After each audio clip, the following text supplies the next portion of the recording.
Good day sa ating lahat mga kaibigan. Dito na naman tayo sa ating channel na Mercado Official po.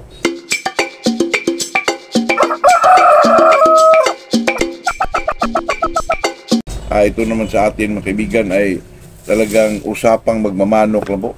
Kasi mga kaibigan, sa ano ko po ay ito kasing tinatawag nila tanong, may nagtanong sa akin mga kaibigan, ano ho bang pinagkakaiba ng hybrid o hybrid na manok? Magkaiba lang ito sa spelling mga kaibigan. Ang isa, it's white, B-R-I-D. Hindi ang isa, it's I dash. Yung hybrid nga, yung talagang nasa utak natin mga kaibigan na magsabi tayo na ito, hybrid na manok to. Parang ganon na rin mga kaibigan, ang meaning doon. Pero yung tinatawag nilang hybrid mga kaibigan na HY, ito po ay mating ng mga, hindi puro mga kaibigan, pero magkaiba siya ng uri ng pagka-breed po. Yung kind of breed mga kaibigan, different kind of breed po. Katulad, example mga kaibigan, sweater, ito American breed at saka itong Peruvian. Parang ganun mga kaibigan, cross mo sila. Yan ang tinatawag na hybrid mga kaibigan. Pero sa atin naman yan, kaibigan, hindi na natin yan lituhin pang natin, napakasimple naman. Yung naman na nasa utak natin, hybrid, yung HI mga kaibigan na BREED, yun naman talaga ang natin, palagi natin sila, hybrid ang manok na to. Hybrid mga kaibigan, totoo talaga yun na resulta ng pag-pair ng mga high quality na manok.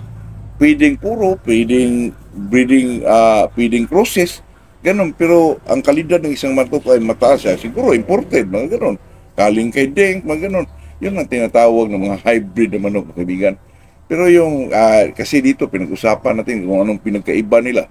Itong hybrid, mga kaibigan, ay high quality na manok, katulad ng mga imported na manok na Ito namang hybrid na HY, mga kaibigan, ito yung meeting ng magkaibang lahi po.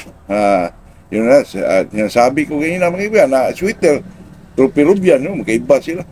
Itong tinatawag nilang Asil, at saka yung limon, ganun, magkaiba eh. Yun ang tinatawag na hybrid mga kaibigan. Pero sinasabi ko, huwag na natin lituhin yung isip natin, pero sinasabi lang natin dito para gusto rin malaman ng ating kaibigang mga magmamanok din. Pero yung nasa isip natin mga kaibigan na palagi natin sinasabi na hybrid tungkol sa manok, ayun na yun. Yung mga quality hybrid na manok na imported, ganun. Yun talaga, tugma talaga yun. At saka itong tinatawag nilang F1 mga kaibigan. Kasi itong F1, matagal na rin nating naririnig yan. Akala ko ang meaning dyan natin mga kaibigan ay family one.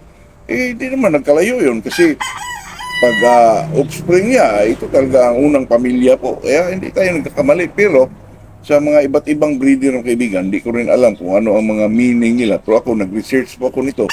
Ang tinatawag na F1 mga kaibigan ay yung tinatawag na first generation po. First generation, first filial generation. Filial mga kaibigan ay comes from the Latin word filius, which means son mga kaibigan. Ang naman nito mga kaibigan, ang nag-originate nito na nag-meaning ng F1 po ay si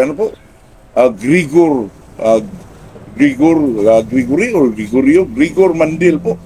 Ito po ang taong to ay tinatawag po sa kanilang lugar na father of genetics mga kaibigan. At saka nasa monasteryo po siya. Ito po ay siguro isang pare, ganun.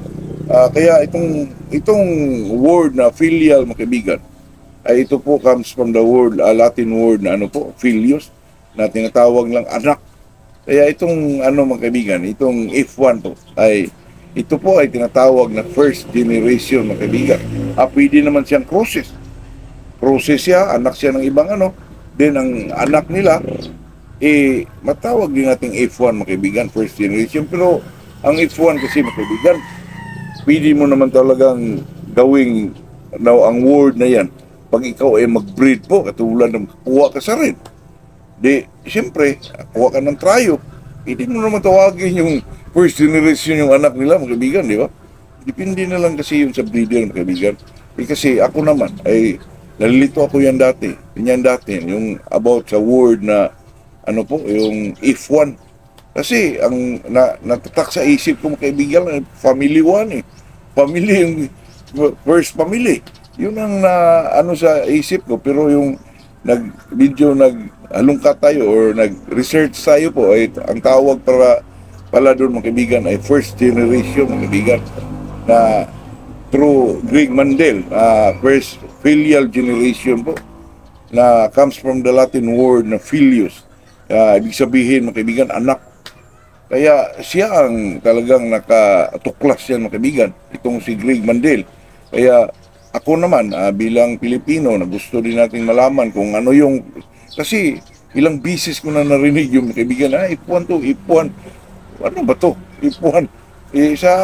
Tayo naman ay may mga kunting ano din sa utak natin mga kaibigan. Akala ko dati ay first family po o family one.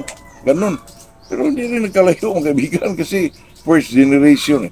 Yun lang naman talaga mga kaibigan. Ikaw makakuha ka ng example mga kaibigan, makakuha ka ng 5K. At kuha ka rin kay B-Boy ng Kilso. Sila ang pinagtapat mo. Pwede mo sabihin yun mga kaibigan na if one yung resulta nila. Sa lahi nila, siya ang first generation, di ba? Yun, makaanak na naman yung isa mo. Pwede mo sabihin F2, second generation nila. Depende na lang yung mga kaibigan. At saka yun ay, alam mo na, pag sinasabing mga ganyan mga kaibigan, para bang mataas yung quality ng isang manok po.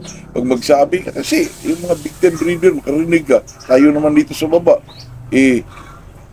ano din tayo, ginaya din natin ipuan ko to. Anak ko, di ba mga kaibigan, parang hindi na babagay sa, hindi naman din na babagay siguro sa masyadong clever lang tayo, pero pag sinasabi kasing if1 mga kaibigan, lalo na pag mga big time yung nagsabi, parang lalong tumataas yung quality ng isang manok mo. Ito, important ito, if1 to sa, puro important to, ito ay if1 na Thailand born. Di tayo naman, nakarinig. Ang ganda pala ng manok yan, important if1 di ba? Pero yun lang naman pala mga kaibigan, first generation. Hindi naman sabihin unang anak nila. Pero pinasosyal ang mga kaibigan, ipon. Totoo yan. Pero tayo naman magmamanok. Gusto na natin alamin yung mga ganun. Para naman malalaman din natin kahit tayo nasa baba lang, mga gilid-gilid. Walang mga pira mga kaibigan. Pero yung mga word na ginagamit din sa mga big time breeder, o ano man yung mga genetics, genetics master dyan. Tayo mga nasa baba makarinig, mamanga din tayo, di ba? Pero yun lang naman kaibigan, napaka simple lang mga kaibigan, na pwede mo naman tawagin niya na unang anak nila, di ba? Pero parang lang kasi, parang pang big time na mga kaibigan, if1 po. Nakarinig naman ako diyang if1 dati, kaya kalimutan kung sino ba yun. Kaya sa akin mga kaibigan, bilang isang magmamanok ko, yung mga kind of mga tawag nila mga kaibigan, yan po ay just part of being mga kaibigan, yung pagmamanok ba mga kaibigan talaga. Dito naman tayo sa baba, kailangan din natin malaman yung mga ganon kasi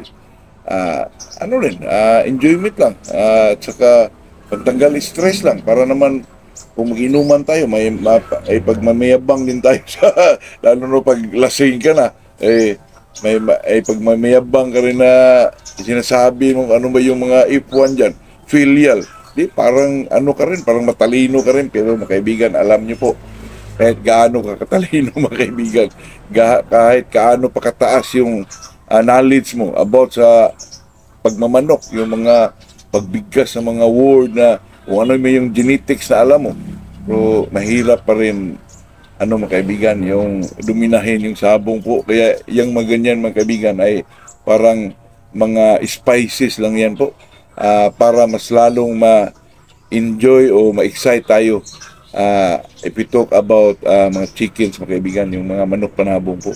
Yun lang sa akin mga kaibigan. Kaya good morning sa ating lahat po.